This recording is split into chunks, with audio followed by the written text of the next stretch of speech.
2024년 초 전 세계는 놀라운 장면을 목격했습니다. 29세의 사지마비 환자 놀란 아보가 생각만으로 컴퓨터 화면에 체스말을 움직였습니다. 그는 온라인으로 체스를 두고 문명6라는 복잡한 전략 게임을 8시간 동안이나 쉬지 않고 플레이하는 데 성공했죠. 안녕하세요. 서울대 뇌과학 박사 뇌근배입니다. 불과 몇 년 전까지만 해도 공상과학 영화에서나 볼 법한 이 일은 일론 머스크가 이끄는 뉴럴링크의 프라임 스터디를 통해 현실이 되었습니다. 하지만 일론 머스크가 그리는 미래는 여기서 멈추지 않습니다. 그는 인공지능이 인류의 지능을 뛰어넘는 특이점이 왔을 때 인류가 그에 뒤처지지 않기 위한 유일한 방법이 바로 인공지능과 뇌의 결합이라고 말해왔습니다. 지금의 사지마비 환자들을 위한 의료적 적용은 그에게는 훨씬 더 거대한 목표를 위한 첫걸음일 뿐이었던 것이죠. 이처럼 우리는 뇌가 기계에게 명령을 출력해서 체스를 두거나 게임을 하거나 이런 걸 목격했습니다. 그렇다면 반대로 기계가 AI가 뇌에게 정보를 입력하게 된다면 일론 머스크의 상상대로 어떤 일이 벌어질까요? 이 연결이 우리를 더 똑똑하고 더 빠르고 더 나은 존재로 만들 수 있을까요?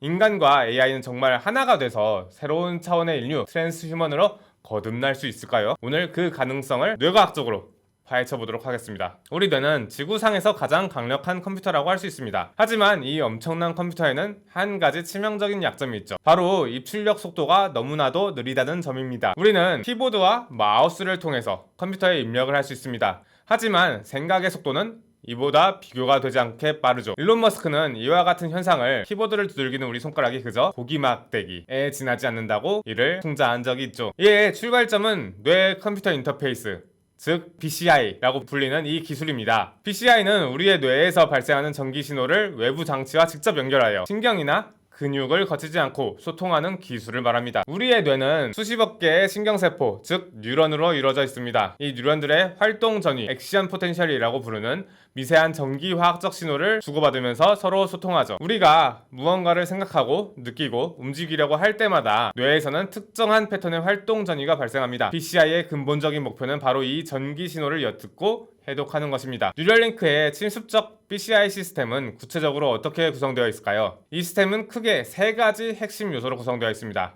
바로 N1 임플란트, 그리고 스레드, 그리고 R1 수술 로봇입니다. 먼저 N1 임플란트는 이 시스템의 두뇌 역할을 합니다. 동정만 한 이 크기의 장치는 두개골의 일부를 대체하여 삽입되며 겉으로 보이지 않게 완전히 이식됩니다. 인체의 혹독한 생리적 환경을 견딜 수 있도록 생체 적합 재질로 완벽하게 밀봉되어 있죠. 임플란트 내부에는 저전력으로 설계된 맞춤형 반도체 칩이 들어있습니다. 이 칩은 1024개 전극에서 들어오는 망대한 양의 신경 신호를 실시간으로 처리합니다. 그리고 이 모든 과정은 무선으로 이루어집니다. 외부의 소형 유도 충전기로 배터리를 충전하고 처리된 뇌 신호 데이터는 블루투스와 같은 무선 통신을 통해 컴퓨터나 스마트폰으로 전송됩니다. 이 완전한 무선 방식은 뉴럴링크 기술의 핵심적인 차별점입니다. 과거에 침습적 BCI는 종종 머리에 외부 장치와 연결하기 위한 포트나 플러그를 달아야 했습니다. 마치 매트릭스와 같이 말이죠. 이는 피부에 영구적인 구멍을 만들어 감염 위험을 높이고 환자의 삶의 질을 크게 떨어뜨렸죠. 상상해보세요. 여기 어떤 구멍이 나 있어가지고 연결을 해야 된다는 그런 삶을요. 하지만 뉴럴링크는 충전과 데이터 전송을 모두 무선으로 해결함으로써 단기적으로 안전하고 편리한 상용 의료기기로 나아갈 수 있는 중요한 발판을 마련했습니다. BCI 분야의 선구자인 존 도녀유 교수가 이것은 우리의 꿈이었다 라고 말할 정도였죠. 임플란트와 뇌를 직접 연결하는 것은 머리카락보다도 얇은 64개의 유연한 스레드입니다. 이 스레드는 부드러운 폴리머 소재로 만들어져 두개골 안에서 뇌가 미세하게 움직일 때 발생하는 손상을 최소화하도록 설계되었습니다. 각 스레드에는 수십 개의 전극이 배열되어 총 1024개의 전극이 개별 뉴런 가까이에 위치하게 됩니다. 바로 이 전극들이 뉴런의 활동 전위를 감지하여 고해상도의 뇌의 신호를 포착하는 것이죠. 이 유연한 스레드는 기존의 단단한 전극이 가진 근본적인 문제를 해결합니다. 젤리처럼 부드러운 뇌 조직에 딱딱한 이물질이 들어오면 우리 몸은 이를 외부 침입으로 인식해 염증 반응을 일으키고 흉터 조직을 만듭니다. 이는 시간이 지남에 따라 신호의 품질을 떨어뜨리는 주된 원인이었죠. 하지만 뉴럴링크의 스레드는 뇌와 함께 부드럽게 움직임으로써 이러한 거부 반응을 최소화하고 임플란트의 장기적인 안정성을 높이는 것을 목표로 합니다. 세 번째는 R1 로봇입니다. 하지만 이토록 가늘고 유연한 스레드를 인간 뇌과 의사가 손으로 정확하게 뇌에 삽입하는 것은 불가능에 가깝습니다. 여기서 R1 로봇이 등장합니다. R1 로봇은 뉴럴링크가 자체 개발한 수술 장비로 64개의 스레드를 마이크로미터 수준의 정밀도로 대뇌 피질에 삽입하도록 설계되었습니다. 로봇은 여러 개의 카메라와 광 간섭, 단층 촬영 같은 첨단 광학 기술을 이용해 뇌 표면에 지도를 그리고 혈관을 정확히 피해 스레드를 삽입합니다. 이는 수술의 안정성을 극대화시키는 핵심 기능이죠. 자, 그렇다면 이 놀라운 기술이 단순히 마비 환자의 팔다리를 대신하는 것을 넘어 우리의 지능 자체를 어떻게 향상시킬 수 있을까요? 여기에는 4가지 구체적이고 뇌과학적인 경로가 존재합니다. 첫 번째는 바로 대역폭의 돌파입니다. 가장 직관적인 지능 향상은 바로 속도에 있습니다. 생각은 타이핑보다 빠르죠. 인터넷의 모든 정보에 생각의 속도로 접근하고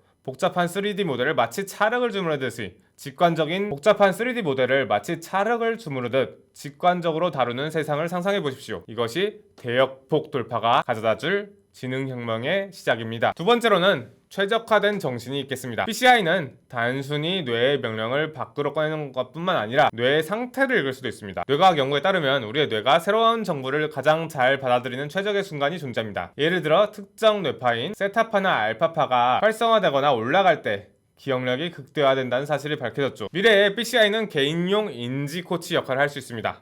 당신이 새로운 언어를 배울 때 BCI 시스템은 당신의 뇌가 가장 수용적인 상태에 들어서는 순간을 포착했다가 바로 그때 새로운 단어를 제시합니다. 집중력이 떨어지면 휴식을 권하고 창의력이 샘솟는 순간을 알려주어 문제 해결에 활용하게 할 수도 있습니다. 이것은 뇌의 능력을 억지로 끌어올리는 것이 아니라 뇌가 가진 본연의 리듬에 맞춰 학습과 사고의 효율을 극대화하는 방식입니다. 세 번째는 새로운 감각의 설계입니다. 우리 뇌의 가장 놀라운 능력 중 하나는 바로 신경가소성, 즉 새로운 자극에 적응하고 의미를 부여하는 능력입니다. 그 예시로 인공와우를 삽입한 환자들에서 이 인공와우가 소리 신호를 전기 신호로 바꾸어 청각신경에 전달하면 뇌는 이 인공적인 신호를 해석해 소리로 인식하는 법을 새롭게 배웁니다. 이거를 바로 신경가소성이라고 그러죠. 뉴럴링크의 블라인드 사이트 프로젝트는 이 원리를 시각에 적용합니다. 카메라가 포착한 영상 정보를 전기 신호로 변환해 뇌의 시각 피질에 직접 전달함으로써 눈 없이도 세상을 볼 수 있게 하는 것이 목표죠. 여기서 한 걸음 더 나아가 봅시다. 만약 이 시각 데이터 대신 주식 시장의 데이터를 뇌에 전달한다면 어떨까요? 투자자들은 차트를 분석하는 게 아니라 시장의 흐름을 직관적으로 느끼게 될 수도 있습니다. 파일럿은 비행기의 공기역학적 상태를 자신의 피부처럼 감각할 수 있게 될지도 모릅니다. 이는 인간이 본래 가지고 있지 않던 새로운 감각을 추가하고 확장하는 진정한 감각의 증강 이라고 말할 수 있겠습니다. 네 번째는 AI 융합체입니다. 이것이 바로 뇌 AI 결합의 궁극적인 목표, 진정한 융합입니다. 앞서 말한 3가지 경로가 모두 합쳐졌을 때 가능해지는 미래죠. AI는 단순히 뇌 신호를 번역하는 것을 넘어 사용자의 의도를 예측하고 작업을 보조하는 역할을 할 수 있습니다. 이것이 양방향으로 이루어진다고 상상해 보십시오. 당신의 뇌가 복잡한 물리 문제를 언어나 수식으로 정리할 필요 없이 문제의 본질을 바로 AI에게 던집니다. 당신의 뇌와 연결된 AI 보조 프로세서는 즉시 수만 번의 시뮬레이션을 실행하고 그 해답을 당신의 뇌에 텍스트나 숫자가 아닌 이해된 개념의 형태로 되돌려줍니다. 인간의 직관과 창의성 그리고 AI의 무한한 계산 및 데이터 처리 능력이 하나로 합쳐지는 것입니다. 이것이 바로 일론 머스크가 말하는 AI와의 융합의 진정한 의미입니다. 이런 발전을 어떤 사람들은 트랜스휴머니즘이라고 부릅니다. 트랜스휴머니즘은 인류가 과학과 기술을 통해 현재의 생물학적 한계를 극복하고 스스로의 진화를 이끌어야 한다는 사상입니다. 질병과 노화, 심지어 죽음까지도 극복의 대상으로 보는 것이죠. 지금까지 BCI는 SF 소설 속 상상에 가까웠지만 뉴럴링크의 발전은 트랜스휴머니즘이 더 이상 철학적 담론이 아닌 현실적인 기술 로드맵이 될 수 있음을 보여주고 있습니다. 마비 환자의 움직임을 복원하는 것에서 시작해 시력을 되찾아주고 궁극적으로는 인지 능력을 향상시켜 AI와 융합하는 것, 이 과정 자체가 바로 트랜스휴머니즘의 실현 경로와 정확히 일치합니다. 제가 초반부에 초지능, 트랜스휴먼은 가능할 것인가 질문을 던졌었는데요. 인간의 뇌와 기계를 연결하는 기술은 이제 가능한가의 문제가 아니라 언제 그리고 어떻게의 문제가 되었습니다. 진짜로 AI와 결합하여 보다 나은 나 혹은 초지능을 가진 나를 만들 수 있다면 당신은 수술을 감행하실 생각이 있으신가요? 비인간적이고 어찌 보면 다소 괴팍할 수 있는 수술 방법 때문에 망설이신다면 다른 사람들이 이런 기술을 통해 앞서 나갈 때 어떻게 대처하실 건가요? AI와 이렇게 결합한 사람들을 인간이라고 부를 수 있을까요? 자유롭게 댓글로 의견을 적어주세요. 여기까지 뇌과학 박사 뇌근배였습니다. 감사합니다.